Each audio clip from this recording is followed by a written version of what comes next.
حضرت عمر بن خطاب رضی اللہ تعالیٰ عنہ کے متعلق میرے آقا صلی اللہ تعالیٰ علیہ وسلم نے ارشاد فرمایا، الحق ینطق علی لسان عمر، فرمایا اللہ عمر بن خطاب کی زبان پر بولتا ہے، یعنی جو باتیں عمر کرتا ہے کبھی کبھی ایسا ہوتا ہے کہ اللہ کی منشا اور اللہ کی مراد بھی وہی ہوتی ہے، عمر بن خطاب کے دل پر اللہ القاء کر کے وہی باتیں کہلوا دیتا ہے جو بات اللہ کرنا چاہتا ہے۔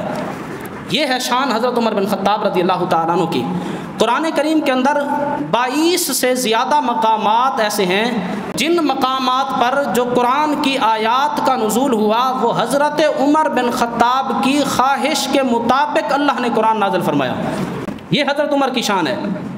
حضرت عمر بن خطاب رضی اللہ تعالیٰ عنہ ہی تھے کہ پردے کے متعلق میرے آقا کی بارگاہ میں کئی مرتبہ حضرت عمر بن خطاب نے عرضیاں پیش کیں کہ یا رسول اللہ مسلمانوں کی خواتین کو پردہ کرنے کا حکم ارشاد فرمائیں، لیکن ابھی اللہ کی طرف سے کوئی حکم نازل نہیں ہوا تھا۔ میرے آقا خاموش تھے۔ حضرت عمر بار بار آتے جاتے رہے۔ حضرت عمر بن خطاب کی خواہش پر اللہ نے قرآن میں مسلمانوں کی خواتین کے لیے پردے کا حکم نازل فرمایا۔ اسی طرح شراب کا معاملہ ہے، شراب کی حرمت بھی حضرت عمر بن خطاب کی خواہش پر اللہ نے قرآن میں نازل فرمائی۔ بار بار آتے رہے اور عرض کرتے رہے یا رسول اللہ اسلام میں شراب کو حرام ہونا چاہیے، اس کے اندر کئی خرابیاں موجود ہیں۔ میرے آقا صلی اللہ علیہ وسلم خاموش تھے۔ اللہ تبارک و تعالیٰ نے قرآن کریم کے اندر 5 سے زیادہ آیات نازل فرما کر شراب کو مسلمانوں کے لیے ہمیشہ کے لیے حرام فرما دیا۔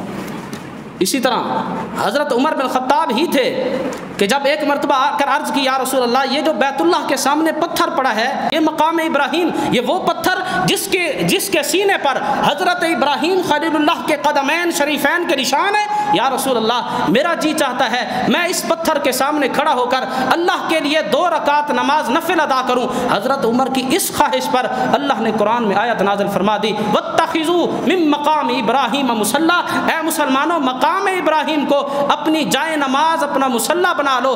تو حضرت عمر کی اس خواہش پر قرآن کریم کے اندر اللہ نے باقاعدہ آیتوں کا نزول فرمایا۔ تو قرآن کے کئی مقامات ایسے ہیں کہ حضرت جناب عمر بن خطاب رضی اللہ تعالیٰ عنہ کی موافقت میں اللہ نے قرآن کی آیتیں نازل فرمائی اور یہ واضح کر دیا کہ اللہ تبارک و تعالیٰ کا عظیم بندہ عمر بن خطاب وہ شخصیت ہے جو کچھ زبان سے نکالتا ہے اللہ اور اس کے رسول کی منشا کے مطابق نکالتا ہے۔ ہر نماز سے پہلے اذان ہوتی ہے۔ جب میرے آقا ہجرت فرما کر مدینہ شریف میں تشریف لائے، مسلمانوں کی تعداد آبادی بڑھ گئی۔ میرے آقا نے صحابہ کو بلا کر مشورہ کیا کہ کوئی ایسی چیز ہمارے پاس ہونی چاہیے کہ جب نماز کا وقت ہو لوگوں کو ہم خبر دے سکیں کہ نماز کا وقت ہو گیا ہے، مسلمان آ کر مسجد میں باجماعت نماز ادا کریں۔ صحابہ نے مشورہ دیا۔ کسی نے عرض کی یا رسول اللہ ایک لمبی بلند آگ جلائی جائے، لوگ گھروں میں بیٹھ کر اس آگ کا دھواں دیکھیں گے تو سمجھ جائیں گے کہ نماز کا وقت ہو گیا ہے، مسجد میں آ کر نماز ادا کریں گے۔ میرے آقا خاموش رہے۔ پھر کسی نے عرض کی یا رسول اللہ دف بجایا جائے، لوگ آواز سن کر مسجد کی طرف آئیں گے۔ میرے آقا کو کسی کا مشورہ پسند نہ آیا، حضور علیہ الصلوۃ والسلام خاموش تھے۔ رات ہوئی، عمر بن خطاب سوئے، رات کو خواب میں اللہ کی طرف سے فرشتہ آیا اور آ کر عمر بن خطاب کو کچھ کلمات سکھا گیا۔ صبح سویرے عمر بن خطاب میرے آقا کی بارگاہ میں حاضر ہوئے، یا رسول اللہ یا حبیب اللہ رات میں نے اس طرح خواب دیکھا ہے، یہ کلمات کوئی آنے والا مجھے سکھا گیا ہے۔ میرے آقا نے فرمایا آنے والا کوئی اور نہ تھا، اللہ کی طرف سے بھیجا ہوا فرشتہ تھا۔ اللہ کی منشا بھی یہی ہے کہ مسلمانوں کو نماز کی طرف بلانے کے لیے ان عظیم کلمات کا استعمال کیا جائے جس کو آج اذان کہا جاتا ہے۔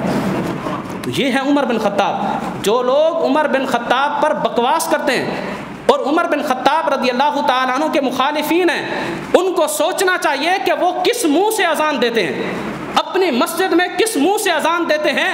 عمر بن خطاب رضی اللہ تعالیٰ عنہ کے مشورے پر میرے آقا صلی اللہ تعالیٰ علیہ وسلم نے اسلام کے اندر ان کلمات کو رائج فرمایا جس کو آج اذان کہا جاتا ہے۔ یہ حضرت عمر بن خطاب کی عظمت ہے۔